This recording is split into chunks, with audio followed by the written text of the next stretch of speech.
Japanese knife finishes. There are 5 main ones that we're going to talk about today, those being Damascus, Kurouchi, Nashiji, Tsuchime, and Migaki. Do any of these finishes have an impact on the performance of the knife? And what impact on price, if any, do these finishes have? Stay tuned and we'll talk about all that stuff right now.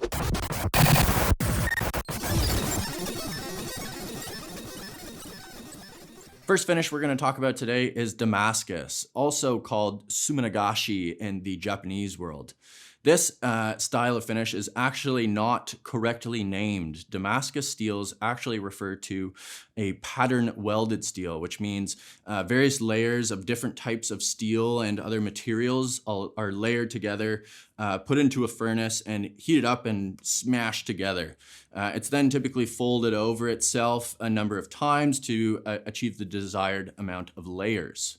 So real Damascus actually refers to a style of blade that was made from wootz steel. Wootz steel was a type of steel that originated in the Near East region, which comprises a number of countries, including like India and Mongolia.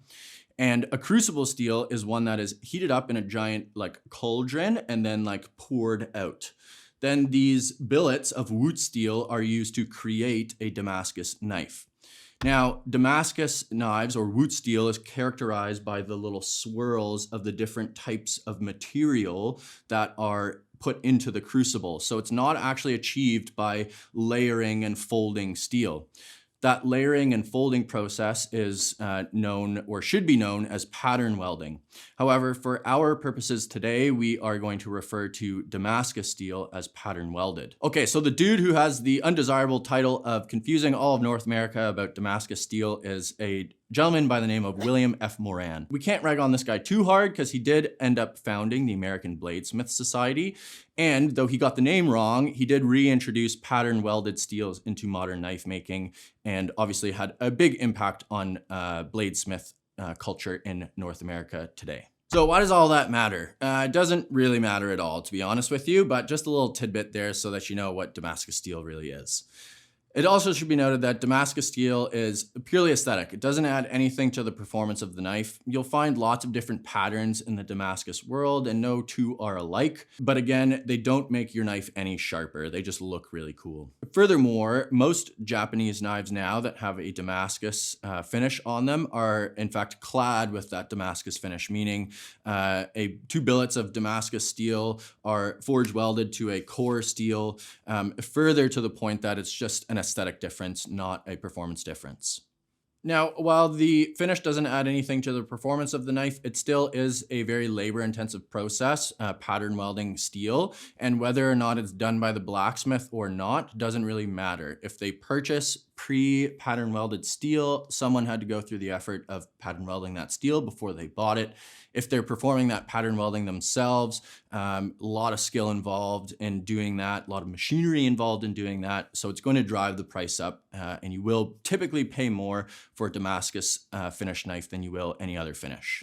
Next finish we're going to talk about is Tsuchime, or literally translated to hand hammered. This style of finish is also going to vary greatly depending on what blacksmith you are shopping with. But typically, there are going to be little dimples along the side of the blade. Sometimes they're very uniform and in like a nice straight, very uniform, organized pattern. And sometimes they're very random and make for a very rustic looking knife. My personal taste for Tsuchime knives are ones that look more rustic and are a little bit more random, but I do still find that the really uniform look looks really cool as well. Some people would argue that this sort of negative space on your knife created by those hammer marks will help food release from the blade easier. And while I have noticed a very slight difference in this regard, I wouldn't say that it's a huge difference and not one certainly that's going to impact the food release as much as your technique would. Now, there is a little bit involved in creating this finish, so while it's not as expensive as Damascus, it's certainly going to run you a little bit more than some of the less laborious finishes like Kurouchi, which we'll talk about next. So the Kurouchi finish, also known as the bladesmith's finish, is categorized by that nice black strip that usually is covering the top 2/3 of the knife. When we put a piece of steel into the furnace to heat it up in order to forge it, it's going to turn this like black color, sort of dark gray. Sometimes it'll have like bluish or even like red hues to it. And rather than polish that finish off, the blacksmith rather just leaves it on and then sets his bevels and sharpens and finishes the knife. In a lot of cases, they'll also add an iron lacquer to the finished knife as well, and this helps to protect the knife from rust. The Kurouchi finish is found typically on either ironclad knives or stainless clad knives. It's very rare that you'll find a Kurouchi stainless steel knife. And this is because, again, that iron lacquer is going to help a little bit with the rust resistance of, say, an ironclad knife, which would typically be susceptible to rust over the entirety of the blade. Now, similarly to the Damascus or Tsuchime finish, there's going to be a lot of variance from blacksmith to blacksmith. Some blacksmiths use that iron lacquer, some do not. So the wear resistance of different Kurouchi finishes will depend on the techniques used by the blacksmith. Overall, though, these Kurouchi finishes will wear away over time, and your knife will kind of change and develop character as you use it. Kurouchi finishes are also one of the least laborious finishes, like we touched on earlier. So typically, you're going to find Kurouchi finishes for the lowest price point available. This is a finish you'll typically find in smaller towns in Japan and rural areas where the price point needs to be a little bit lower because there's not quite as much money out in those parts of Japan. Next is the Nashiji finish, or pear skin finish. This finish is characterized by the, pear skin aesthetic on the knife. It's typically going to be these little tiny little dimples, this sort of rough, like textured looking finish that does provide a little bit in terms of food release for the blade. But again, similarly to the Tsuchime finish, I don't find that it contributes hugely in this regard. So this finish is achieved by spraying a textured iron substance onto the blade after it's been forged. And it creates that really sort of rustic, sort of rough looking finish on your knife. And it's great if you are planning to pick up your knife and use it as like a working man's knife.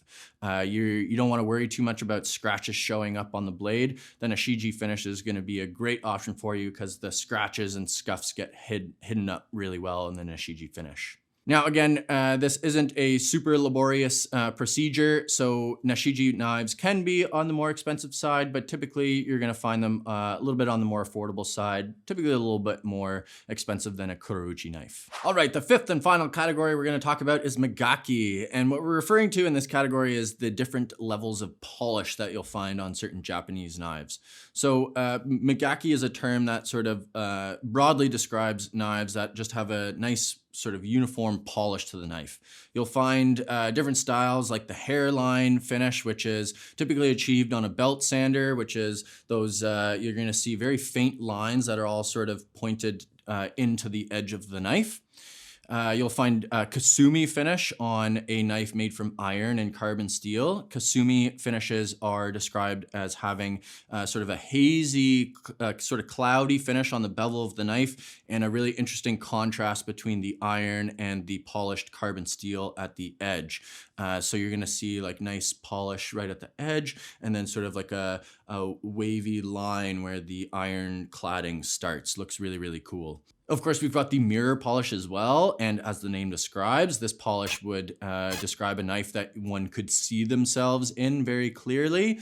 And of course, any of these finishes, depending on how much polishing is done, is going to impact the final price of the knife. So at the top end, you've got your mirror polishes, which take tons and tons of time, lots of expertise to create a really perfect and uniform mirror polish. So those are going to be very, very expensive typically.